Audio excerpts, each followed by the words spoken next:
Hello guys, welcome to my first class of discrete mathematical structure. Because of some request, I am going to do the video for discrete mathematical structure.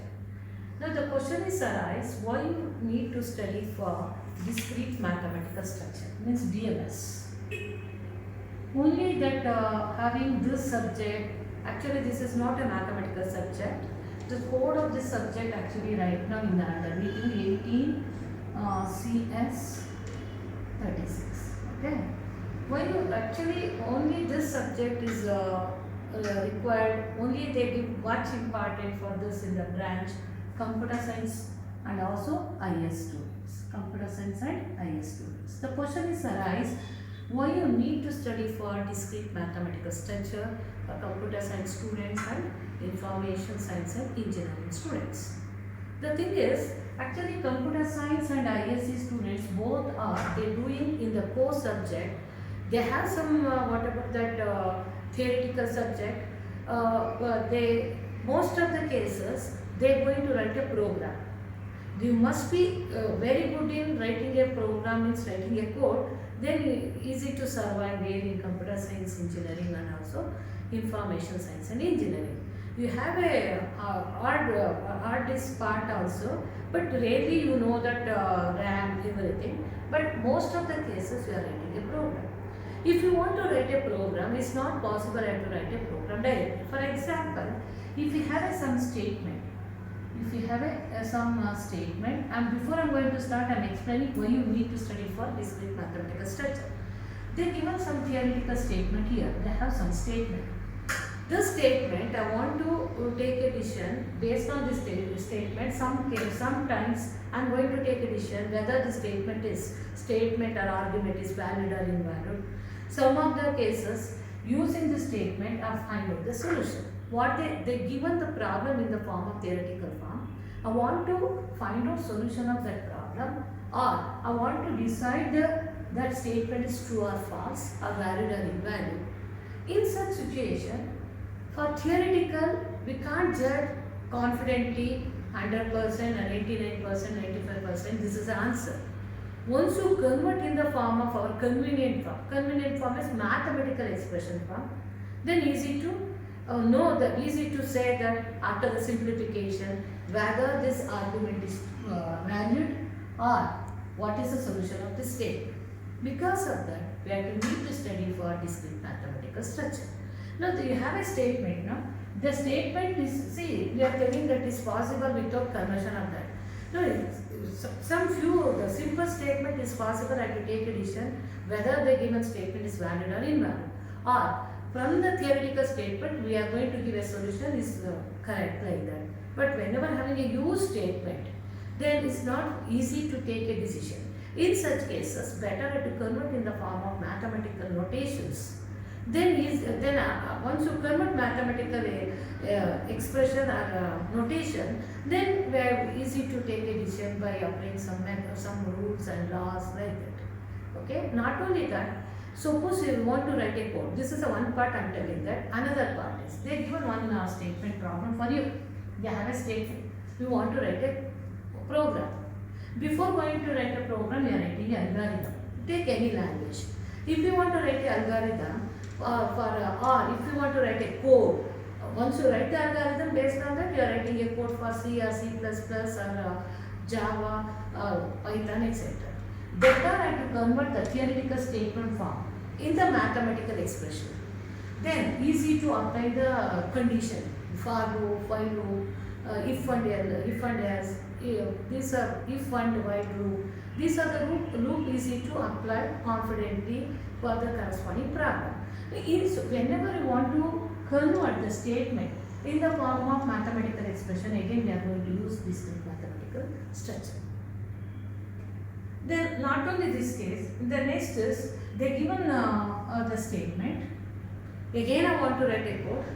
Believe it or not, if you have some cases, if you want to write a program for the corresponding statement, some cases we are going to use definitely recurrence relations. That's why in your subject they have first one is fundamental logic, second one is mathematical induction, The third one is functions. Fourth actually chapter is functions relation. In the second chapter itself is having some little bit permutation, combination, continuation of that is third chapter. Fourth chapter is functions and relations. Fifth chapter is graph theory. The first chapter is logic. And now see, I am explaining each and everything. Why? I told just now is a general. Why you need to study for fundamental logic. The fundamental logic is a very important. If you want to write a program, you must be good in logic. Then easy to write a program. See, you already have assigned similar subject logical design. There, you have a circuit like that. We are taking a decision by using NOR gate, AND gate in the logical design. Similarly, in the mathematics, suppose having a statement problem. Sorry, I am talking about discrete mathematical structure. In the statement problem, I want to take addition. First, I have to express in the form of mathematical symbolical notation in the using connectivity conjunction. What you are taking conjunction, disjunction, conditional, biconditional. You have to give a connectivity. Entire statement and express in the form of mathematical logical variable with using connectivity, and then I have to simplify that. I am telling that whether the statement is true or false. We are doing theoretically in the discrete mathematical structure. We are doing theoretically. Why you study for this? These logic things are very useful while writing a program. While writing a program, once you convert the given statement in the form of mathematical expression using logical connectivity and logical variable, then easy to write the program in even other language. That's why we are studying for mathematical logic, where in the computer science and analysis students. I am not telling in depth, I am telling only few things. The vast. Sometimes you are using sorting, so many manipulations, so many cases you are using fundamental logic. Next is mathematical induction. The question is arise, why you need to study for mathematical induction? This is a simple thing. We already studied in first or second PUC level. Why? Because mathematical induction and recurrence relations are very important. I told you, suppose having a statement problem, without using mathematical induction and recurrence relation, is not able to convert in the mathematical expression form. In especially some exceptional cases, without using without using the recurrence relation definition, is not able to convert the given theoretical statement in the form of mathematical expression. Once you convert in a mathematical expression, we have to know whether it's true or false. Some cases we are going to use mathematical induction method. So because of that, we are studying mathematical induction and recurrence relation. These two are very important. Keep in mind this, whenever you want to some expression, especially some problem, we are going to use recurrence relation. Without that, we can't express in the form of mathematical form. Then once you express, then using induction, mathematical induction method, we have to take a decision.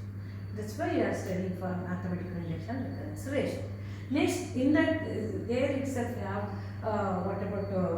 permutation, combinations, principal rules, all the things you have. Definitely is very much useful in your core subject.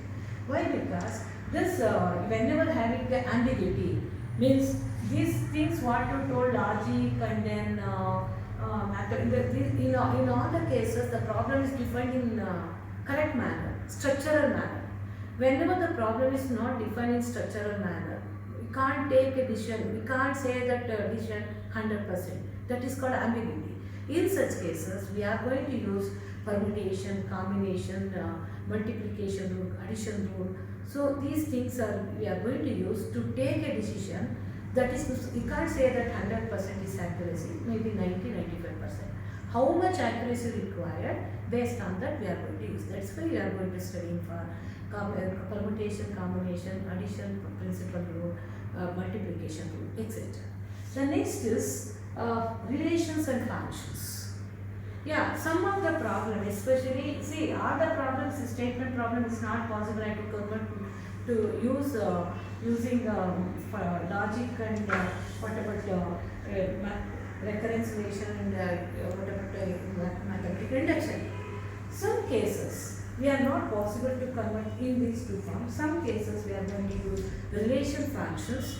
We are going to plot a given statement in the form of pictorial representation. We have to plot a given statement in the form of pictorial representation. Pictorial representation or graphical representation. Some cases we are using functions, some cases we are using relations. Whenever they need means whenever they are having more than one object is depending upon one object is depending upon other, we are taking that relation and also functions. In some statement problem, we are going to define by using relations and functions, especially for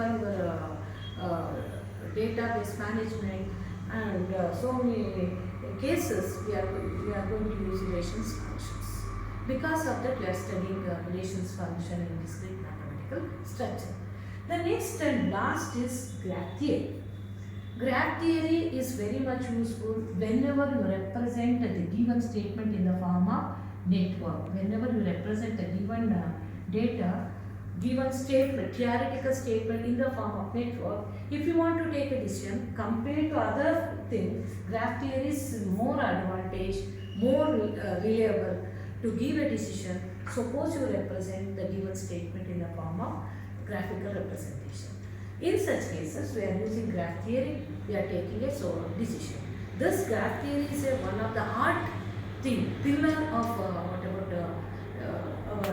computer science and ISC students. That's why either totally what are the syllabus you have in the discrete mathematical structure, all the things are very much useful for your core subject. That's why compulsory they introduce discrete mathematical structure for computer science and ISC, because you are always writing a course. If you want to go for any programming language, if you want to write a code, it's not possible to write a code directly without converting in the form of mathematical structure or standard structure form.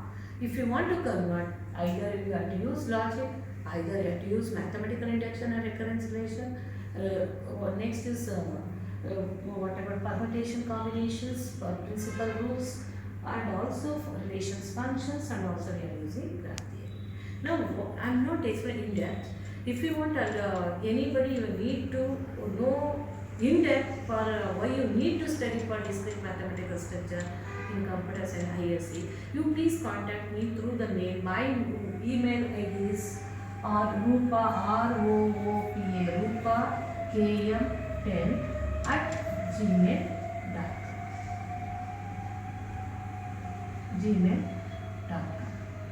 You give a request through the mail, definitely I am sending, have PPT or have a PDF, I am going to sending that, you go through it.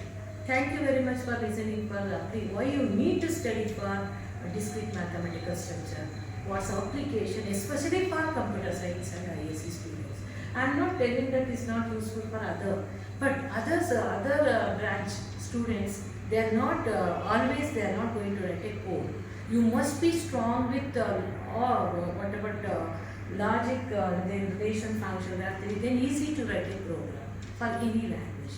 That's why they compulsory, they have a common subject, discrete mathematical structure. Thank you very much for listening my talk. I'll come and meet you in the next class. I'm going to explain for the fundamental logic.